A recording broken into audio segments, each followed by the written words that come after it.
We want to get right into my exclusive interview with Israeli Prime Minister Benjamin Netanyahu. I sat down with the Prime Minister recently in Jerusalem to discuss Israel's bold military strategy, the destruction of Iran's nuclear weapons program, his historic partnership with President Trump, and the new Middle East that is now taking shape under his leadership. This is the inside story of how Bibi and Israel are on the front lines of the fight to defend Judeo-Christian Western civilization and to preserve the world's one and only Jewish state. Take a look. Mr. Prime Minister, thanks so much for joining us here in Jerusalem and hosting us. You could say that the Iranian axis was at its peak on October 7th, 2023. Now, less than 2 years later, that ring of fire is basically a smoldering heap of ruins. Can you talk about the achievements of the past 2 years since October 7th and really the battering of the world's #1 sponsor of terrorism? Well, Iran is, and certainly was, the world's chief sponsor of terrorism, but it had proxies. It had Hamas, it had Hezbollah in Lebanon, it had the Assad regime in Syria, the Houthis in Yemen, and others. And we smashed them. And with President Trump's help, we also smashed Iran's nuclear program, which they were moving ahead to form to get a nuclear bomb and ballistic missiles to deliver them far and wide, not only against Israel, but ultimately against the United States. They chant death to America. Well, I think we delivered some major blows. Hamas has been crippled. Hezbollah in Lebanon has been crippled. The Assad regime has gone down. And Iran's nuclear weapons program and its ballistic missiles program have been rolled back for years. And I think this is a great achievement, both for Israel and the great American-Israeli alliance. Yeah, a stunning reversal of fortune for the Iranian regime, for sure. Hey, you mentioned President Trump. You two have formed an iron partnership, I would say. Some said, hey, this is the combination of two Churchillian leaders who believe in peace through strength. Can you talk about the importance of that partnership and how it's really transforming this region?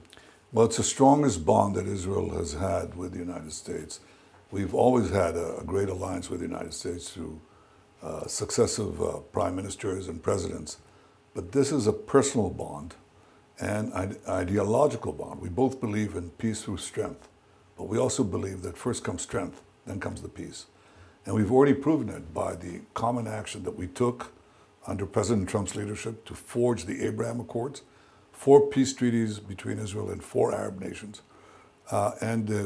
As we finish the Iran axis, we'll get more, I believe, more peace treaties. So it's a bond that is both personal, national, and international. Yeah. Can you talk about Operation Rising Lion in June? The decision to launch this historic operation, how close, Mr. Prime Minister, was the Iranian regime to the bomb? And when did you get the sense that the United States would join the fray and assist in destroying Iran's nuclear program? Well, I can say it was very close. And I'll tell you when it rushed to do so. As long as it had its noose of death around us, you know, with Hamas in the south and Hezbollah in the north, both trying to invade Israel, destroy and exterminate Israelis and exterminate the state of Israel with ballistic missiles and rockets, you know, raining down on us. And Israel is a tiny country. It's, you know, it's smaller than New Jersey. They had a plan to destroy us. When we destroyed Iran's terror axis, and especially when we knocked out Nasrallah, the most important Iranian proxy, then Iran saw that its axis, the noose of death, had been gone. It's been stripped away. That's when it decided to rush on what it calls weaponization. That's creating a weapon, an actual nuclear weapon, for the enriched uranium that they had amassed. So our assessment was that it would take them less than a year to create not only a nuclear device, but possibly 1 or 2 nuclear bombs. And at that point, we decided to act. That's the decision. After the defeat of Nasrallah and the collapse of the Assad regime in Syria, they rushed forward, and so we had to rush forward. That decision was made about 6 months before the strike, and President Trump joined us towards the end. I'll leave it to my next autobiography to describe how he made this bold decision, and it's a partnership like no other. Yeah. It really makes a huge difference. His leadership on the global stage here in the Middle East was amazing. And remember, people told him, you're going to start World War III. Israel is dragging you in. You're going to get thousands of American soldiers with boots on the ground in Iran, trying to effect regime change and all that nonsense. And in fact, nothing of the kind happened. He took a measured and precise military action, taking those incredible B-2 bombers with their incredible pilots, dropping those bombs on Iran's deepest nuclear bunker. That followed everything that we did to Iran, and it turned out to be a devastating blow, a responsible blow, and a very, very powerful message to the world that America is back. Yeah. History made, no doubt. Maybe somewhat similar to the 1980s, Reagan and Thatcher bringing down the Soviet empire, now the Iranian empire of terror in shambles. You mentioned President Trump making that decision, and there was a lot of pressure, counter pressure, I would say. Can you tell us why the Iranian nuclear program and the Iranian terror axis in general is a threat not only to Israel, but to America? You mentioned a minute ago that the Ayatollahs chant death to America. They refer to Israel as the little Satan. In their ideology and their eschatology, America is the great Satan, and really the ultimate target. Israel acting as the first line of defense for Western civilization in that regard. Well, remember what Iran is saying all these years. First of all, that regime started out just the very first days. They took over the American embassy and held over 50 Americans hostage, a tradition that is continued by their despicable allies, Hamas, in taking 250 Israelis hostages. But they also did other things. They and their proxies arranged the murder of 251 Marines in Beirut. They have killed and wounded thousands of Americans with their IED, their explosive devices, in Iraq and Iran. They have bombed American embassies. They've tried to murder President Trump not once but twice. They burn the American flag all the time, and they put out a price, and President Trump said now, just now. Their former spokesman, the whole thing is incredible. These people, the people who criticize Israel on the American so-called MAGA movement, that's not MAGA. MAGA, you support Israel. MAGA, you oppose Iran that wants to destroy America. But Iran, its plans for destroying America are first to take over the Middle East, and Israel stands in their way.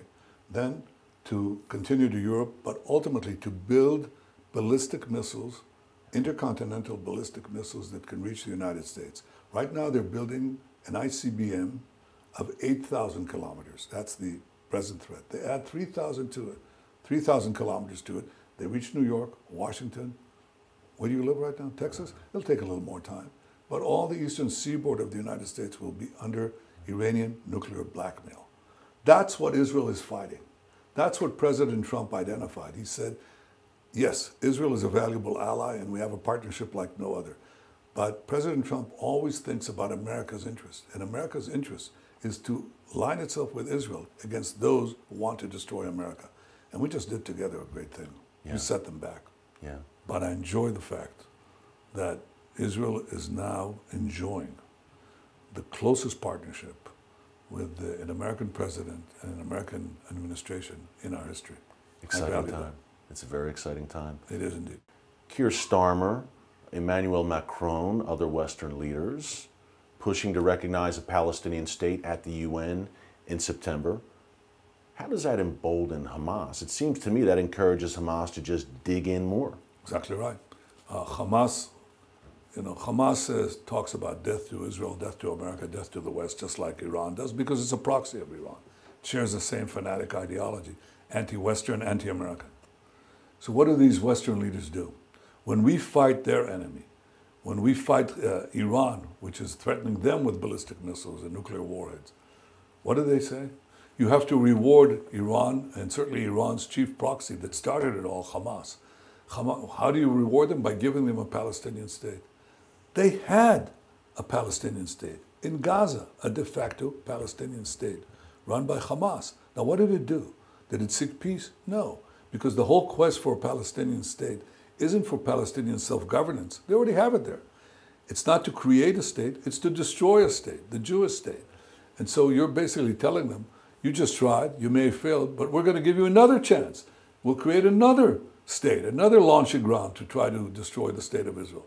So it's absurd, and basically it's appeasement. It's weakness of leadership, and it's appeasement. And Churchill described this appeasement. He said, it's an attempt to feed the crocodile slabs of meat, in this case, our meat, in the hope that it won't swallow you, but it will.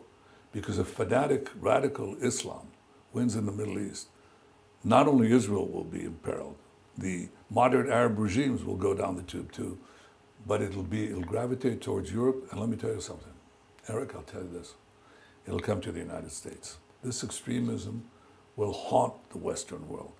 So we're fighting right now this battle against these savages, these barbarians, for the cause of civilization.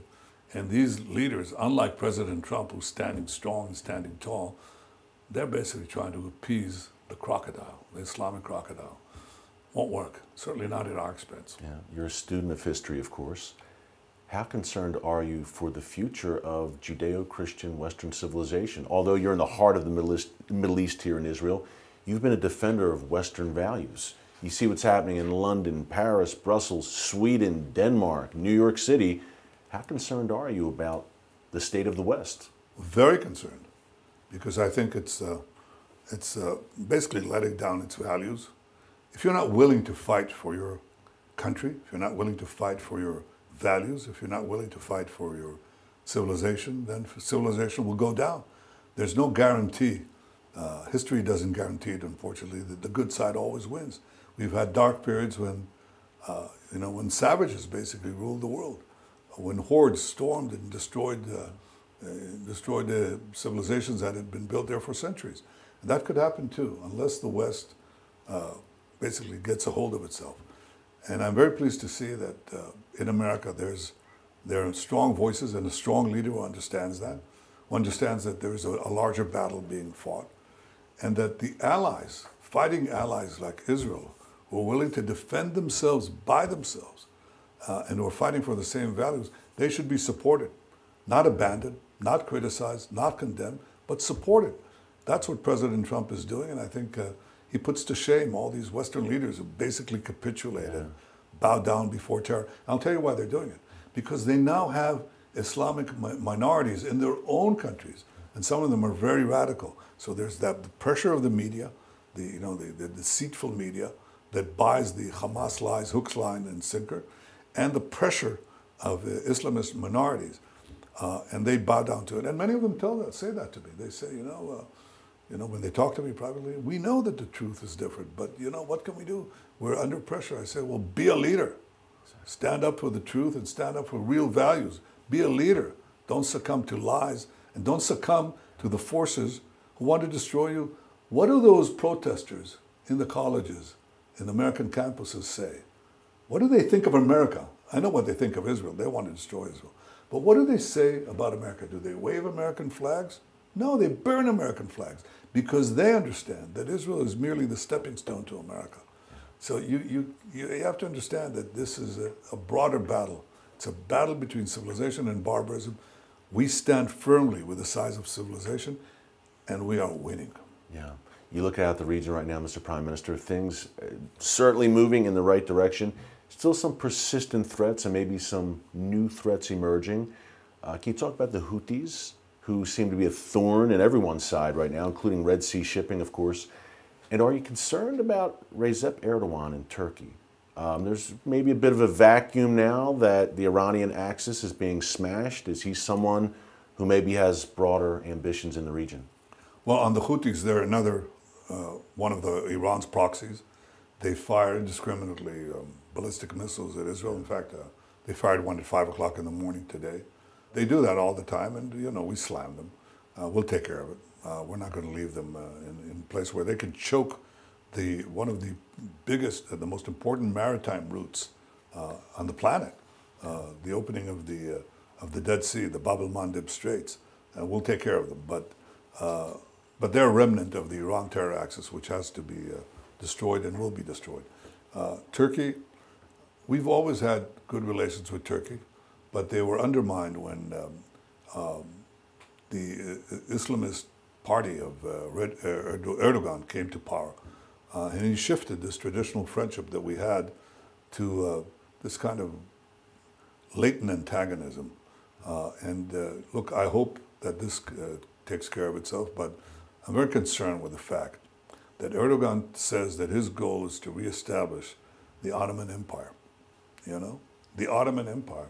He's talked a lot about Jerusalem. He's talked about Jerusalem being their city. No, Mr. Erdogan, it's our city. It's been our city since the time of King David 3,000 years ago. He talks about reestablishing the Ottoman Empire in the Middle East. That includes Mecca. It includes a good chunk of the Arabian Peninsula. It includes Jordan, Syria, and so on. These are imperialistic goals that I hope Turkey will abandon. In any case, we will do what we have to do to defend ourselves, because we now have the Jewish state and the Jewish army and our will to protect our future and defend our country. Some signs of maybe slippage in support for Israel among the younger generation, and we have this whole woke right movement. What do you say to the Christian population around the world, really, but in America in particular, about why Israel is absolutely a nation and the Jewish people are a people that every Christian should stand with? Well, you know, we have a common bond. It's the Judeo-Christian tradition, the heritage. And remember that Christianity sprang from Judaism in this country, in this city. And we never forget that bond.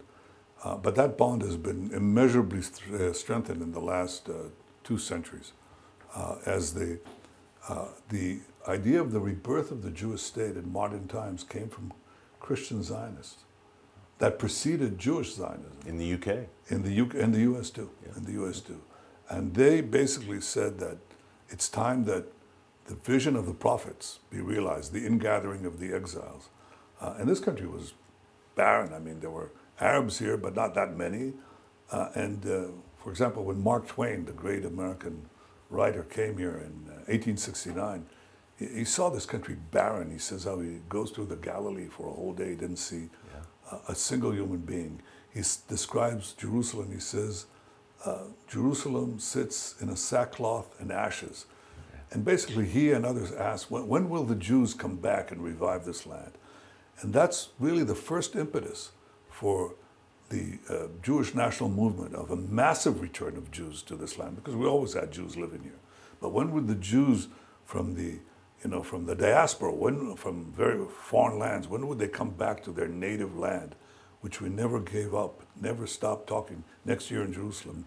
That happened in the mid-19th century. It began to take root and grew and grew. And when we came back, we brought this land back to life. In fact, a lot of those who call themselves Palestinians immigrated here from neighboring lands to enjoy the farms, the factories, the health clinics, and so on. The desert was blooming. And exactly, everything that we did, the agriculture, they call themselves, Palestinians from time immemorial. It's a blatant lie. Israel, the land of Israel, was a Jewish state for thousands of years. Then came the Arab conquest, which helped depopulate the country, and the Arabs were replaced by other conquerors. And this land lay barren until mid-19th century, when the Jewish return began, towards the end of the 19th century. And we're willing to live in peace with our Arab neighbors, including the Arab citizens of Israel. They're the only ones who enjoy democracy, real democracy in the Middle East, equal rights. They're in the Knesset, in the Supreme Court, you name it, everywhere. And the Christian population in Israel is actually growing. And that's what I want to say, that our ethos, being part of the Judeo-Christian partnership, is that we cherish our Christian friends. It's not only that we tolerate them the way some people are saying. We don't tolerate them, we embrace them. The Christian population in Israel has been growing, thriving. It's the only place in the Middle East where they're safe, where their churches are not burned down, where Christians aren't murdered as they were in Syria and elsewhere, where they have full rights. We just had brought hundreds of Christmas trees to Jerusalem to be able to, to have the Christian community celebrate Christmas. So what I find astounding is this truth that is so obvious and so easy to ascertain is turned on its head by people in the United States who proclaim that Israel is oppressing Christians, you know? I mean, that's crazy. Occasionally you have some crazy guy taking, doing something, we immediately put him on trial. Anybody who offends Christians. But we embrace Christianity. We embrace our Christian friends. We embrace our common tradition. And if you want to know what happens in the neighborhood with the Palestinians, you know, what's the ultimate Christian city? Bethlehem. Yeah, the purported birthplace of Jesus, right? Well, when we were there, Bethlehem was 80% Christian. When we gave it to the Palestinian Authority, you know, just a few decades ago, it's gone down to 20%. It flipped. Because you don't want to be Christian living under the Palestinian Authority. You don't want to be a Christian in Gaza. It's not a good idea. You don't want to be a Christian in many parts of the Middle East. But you definitely do want to be a Christian in Israel. And we have excellent relations with the Christian community. I have to tell you, I enjoy their support. And I cherish it. But we cherish them too. We protect them, and we'll continue to give them the only base of true religious freedom anywhere in the Middle East. Mr. Prime Minister, we appreciate it. Thank you so much. Thank God you. bless. We appreciate it. Thank you. Thank you. Thank you, Aaron. Appreciate it. Folks, as we wrap up here, what a privilege to sit down with Israeli Prime Minister Benjamin Netanyahu at this critical point in history. And I believe he is leading the nation of Israel at this point in history for such a time as this. It is not by coincidence. He is an historic figure, a Churchillian figure in the modern day. And I think his partnership with President Trump, it's already changed the Middle East. It's transforming the world's most volatile region. There is much more to come. Exciting things lie ahead. It's been great bringing you this exclusive interview. Until tomorrow night, God bless you, and we'll see you soon.